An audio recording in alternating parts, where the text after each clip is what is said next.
दोस्तों, शाम की दो बड़ी खबरें और दोनों खबरों का हम और आपसे है कंसर्न। सबको इंतजार था। आज इक्वल मिलिट्री सर्विस पे को लेकर सुनवाई थी। आपने देखा होगा काफी चैनलों ने इसका प्रसारण कर दिया है। सबसे पहले मैं दिल्ली हाई कोर्ट के बाहर की थोड़ी झलक दिखा देता हूं। वहां एक वकील साहब हैं, पल्लवी हैं, और हमारे मित्र लोकेंद्र तलान साहब हैं। बाकी और जज की ये कमेटी है, एक वो पार्टी है जो केस लड़ रही है, और इनके ऊपर है वॉइस ऑफ एक्स सर्विसमैन है जिनके नाम से केस रजिस्टर्ड है, और उनके निदेश गुप्ता जी केस लड़ रहे हैं। और इसके ऊपर कोई भी केस लड़े, लेकिन निर्णय कुछ नहीं आया। शायद ये निर्णय बहुत दूर तक जाएगा, अब ये पता चल गया है। यानी इसके ऊपर कुछ न कुछ अब हम समझ सकते हैं कि कोई न कोई एक खेल है और ये चलता रहेगा। जैसा कि हमने आपको बताया कि 610 करोड़ रुपए का सालाना सरकार के ऊपर आ रहा था, जबकि उसने 10,500 एमएसपी करनी थी जेसीओस की, और उसकी गिनती भी सरकार के सामने रखी गई है। तो पूरे जवानों को और सभी को लगाकर तीनों सेनाओं को 15,500 देना हो तो ये एक अतिशयोक्ति है। आज मैं कह रहा हूं अतिशयोक्ति है। कोई भी गवर्नमेंट इतना बर्डन आज की कंडीशन में सहन और बहन करने लायक नहीं। बाकी भले पैसा हो, ये सरकारें खरीदेंगे, सरकारें गिराएंगे, चुनाव में खर्च करेंगे, लेकिन अभी इन चीजों का इनको इंपॉर्टेंस नहीं पता है कि सरकारों के, कि सेना का इंपॉर्टेंस क्यों सेना ने नहीं दिखाया कि हमारा क्या इंपॉर्टेंस है। यहां सेना की भी चूक गई थी। हमारे बहुत पहले वरिष्ठ सेना के अधिकारी होते थे, वो दिखाते थे, लेकिन आजकल उतना नहीं है। सब लोग अपना अपना हिसाब किताब और जुगाड़ बनाने में। तो जैसा अगली तारीख इसकी 9 नवंबर 3:30 बजे का टाइम है। अब शायद लोगों में विश्वास भी इसका धीरे धीरे कम होने लगेगा, क्योंकि दिख रहा है हम कितना भी बढ़ चढ़ के बताएं, लेकिन आज हमने इसलिए सवेरे फर्स्ट वीडियो डाला था कि इसकी जो पट कथा है वो कुछ अजीब है और इसके ऊपर कोई हाथ डालना नहीं चाहता। जब एमओडी ने जोर दिया, पूरे रक्षा मंत्री को कन्विंस किया गया था, तीनों सेनाओं के अध्यक्ष थे और सिर्फ जेसीओ की बढ़ानी थी, तब मामला फाइनेंशियल मिनिस्ट्री से आपको वित्त मंत्रालय ने किक मार के बाहर फेंक दिया था। बोला ये कुछ नहीं। आज फिर मैटर फाइनल हियरिंग के लिए था, 3:30 पे लगा हुआ था। ऑल्दो ये मैटर हम एमएसपी की लड़ाई 2018 से लड़ रहे हैं, और उससे पहले 2016 से इनिशियली हमने पहली पिटीशन लगाई थी। 2018 से ये जो आज हमारा मैटर पेंडिंग है, 2018 से पेंडिंग है और पार्ट हर्ट कैटेगरी में लगा हुआ है। बट आज बेंच फिर से नहीं है, जो कि वेरी अनफॉर्चुनेट है। 3:30 बजे जज साहब फिर से उठ गए, किसी मीटिंग में जाना था उनको, तो आज ये फिर से एडजॉर्न हो गया है और 9 नवंबर की डेट लगी है। और आई होप कि नेक्स्ट डेट पे फाइनल हियरिंग हो जाएगी। आई एम प्रीटी श्योर कि नेक्स्ट डेट पे 3:30, ऑल्दो अगेन टाइम फिक्स है 3:30 का, बट आई एम होपफुल कि नेक्स्ट डेट पे कोर्ट सुने इस मैटर को और कंक्लूड हो, बिकॉज क्योंकि बहुत ज़्यादा अब इसमें आर्ग्यूमेंट्स बचा नहीं है। It is already under part hurt category. Madam, लगभग हमारे 15 लाख एक्टिंग फोर्स है और 32 लाख एक्स सर्विसमैन, इसका दोनों के ऊपर असर पड़ने वाला है। मैं दोनों ही एक्स सर्विसमैन और सर्विंग पर्सनल की तरफ से आपसे अनुरोध करता हूं कि अगली बार अगर हमको तारीख मिले तो ज़रा उसकी टाइमिंग, आप चाहे भले 10 दिन लेट मिले या 1 महीना बाद मिले, लेकिन ऐसा टाइमिंग लो कि ताकि उस दिन कोर्ट एडजॉर्न ना हो और हमारी सुनवाई हो जाए before lunch.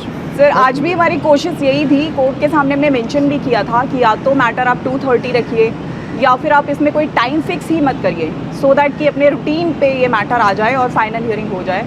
But actually already आज के लिए टाइम फिक्स था, इसलिए कैरी फॉरवर्ड हो गया है। Will try on next date कि इसमें कोई ऐसा टाइम मिले कि ये फाइनली कंक्लूड हो जाए। तो हम अगली बात करते हैं वर्निंग पेंशन का क्या सीन है। दूसरी मेरी बड़ी खबर है, और दूसरी बड़ी खबर हम बात इसलिए कर रहे हैं कि अभी प्रधानमंत्री घर का घेराव करने का प्लान बन रहा है। हाँ जी, इसका भी मैं आपको वीडियो की थोड़ी शॉर्ट क्लिप दिखाऊंगा। कोई इंटरव्यू दे रहे हैं, और ये श्रीमान जी हैं Veer Bahadur Singh, voice of ex serviceman. इन्होंने 8 तारीख को एक मीटिंग किया था, और मीटिंग के बारे में कॉन्स्टिट्यूशनल क्लब में मीटिंग थी, मैंने डाला था।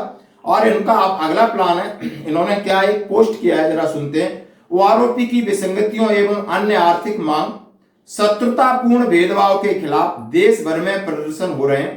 12 मार्च 2023 को और जंतर मंतर पर, 6 अगस्त को रामलीला मैदान पर और 17 सितंबर को रेवाड़ी में ऐतिहासिक प्रदर्शन हुए, लेकिन मिलिट्री ऑफ सिविल ब्यूरोक्रेसी के प्रभाव में आकर सरकार ने सिर्फ हमारी मांगों को नजरअंदाज कर रही है, बल्कि हमें बातचीत के लिए भी बुलाना समझ नहीं रही कि हम उस काबिल भी हमारा असर नहीं कि हमें बातचीत के लिए बुलाया जाए। और हमें वो एक 2M दर्जे के नागरिक की तरह ट्रीट कर रही है। इससे पहले 2023 से हो रहे लगातार जंतर मंतर और देश के अन्य भागों में voice of ex serviceman society ने रैली की मांगों तरफ अपना ध्यान आकृष्ट किया, लेकिन सरकार के आंख कान बंद है। आगे की रणनीति पर विचार करने के लिए 8 अक्टूबर को कॉन्स्टिट्यूशनल क्लब नई दिल्ली संगठनों की इन्होंने बैठक बुलाई। विस्तृत चर्चा के बाद निर्णय हुआ कि 4 नवंबर 2023 को पूर्व सैनिक हजारों की संख्या में छोटू राम स्मारक हरियाणा से प्रधानमंत्री निवास के लिए पैदल मार्च करेंगे और 4 से शुरू करेंगे। 6 नवंबर को शहीद स्मारक नई दिल्ली पहुंचेंगे, वहां पर सारे सैनिक इकट्ठे होंगे, वीर नारियां इकट्ठी होंगे, वहां से फिर प्रधानमंत्री निवास के लिए मार्च किया जाएगा। विस्तृत प्रोग्राम बाद में पोस्ट किया जाएगा। इस कार्यक्रम के श्री वीरेंद्र डूडी को मुख्य कोऑर्डिनेटर और राज्यों के कोऑर्डिनेटर इस प्रकार है। राजस्थान से श्री लियाकत अली, श्री राम सिंह तनवर, हरियाणा से सुरेंद्र कौशिक, हिमाचल से JS पटियाल, उत्तराखंड से महावीर राणा, दिल्ली से श्री CP सिंह, JN प्रसाद, उत्तर प्रदेश से मनोज सिंह चौहान। कोऑर्डिनेटर को आगे विस्तार होगा। पूर्व सैनिक PM आवास के लिए अपना मार्च के लिए कमर कस लें, वीर बहादुर सिंह चेयरमैन। इन्होंने अपनी बातें कही कि हमने 6 दिसंबर को, 12 मार्च को और जो भी किया, लेकिन इसके साथ मैं 6 अगस्त को मैं क्लियर कर देना चाहता हूं, नहीं, ये 20 फरवरी से लगातार हमारे सेना के जवान जंतर मंतर पर डटे हैं और उन्होंने ज्ञापन के जरिए हो या विज्ञापन के जरिए हो या उन्होंने झगड़े के लिए जरिए हो या संसद का घेराव के लिए, वो भी सैनिक हैं और वो भी सैनिक हैं और वो भी हमारे सम्मान के लिए, हमारी इक्वल MSP के लिए, हमारी डिसेबिलिटी पेंशन के लिए, हमारी OROP की विसंगतियों के लिए उतनी ही जोर शोर से आवाज उठा रहे, बाकी सब उठा रहे। इसमें किसी की हिस्सेदारी नहीं है। सैनिकों को बांटने की जैसी बातें बिल्कुल भी हम नहीं कह सकते। उनका भी पूरा समर्थ है, अपनी ताकत अपने अपने तरीके से, अपने अपने हथियार से हर आदमी लड़ाई लड़ता है। कोई ज्यादा बुद्धिजीवी हो सकता है, कोई ज्यादा चालाक हो सकता है, कोई किसी के तरीके से ज्यादा उसके पास टैक्टिस हो सकती है, लेकिन तन से, मन से, धन से सभी सैनिक प्रयासरत हैं, कहीं न कहीं जुड़े हैं। वो आज आपके पीछे भी जाते हैं तो वहां भी जाते हैं। तो ये बात शायद उन्होंने जो कहा मैं उससे इत्तेफाक नहीं रखता। और आगे आप समझ सकते हो कि MSP के ऊपर अभी आपको डेट मिल गई 9 नवंबर की और OROP के लिए उन्होंने 4 नवंबर को एक अपना किया है। तो नवंबर के महीने में फर्स्ट वीक से 9 तारीख तक OROP MSP की गतिविधियों का चार्ट बन गया है। आगे देखो एक फेडरेशन तैयार हुआ है, वो क्या करने जा रहा है, उन्होंने अभी अपनी क्या उनका आगे का प्लान है, क्या अप्रोच है सरकार के ऊपर प्रेशर डालने के लिए।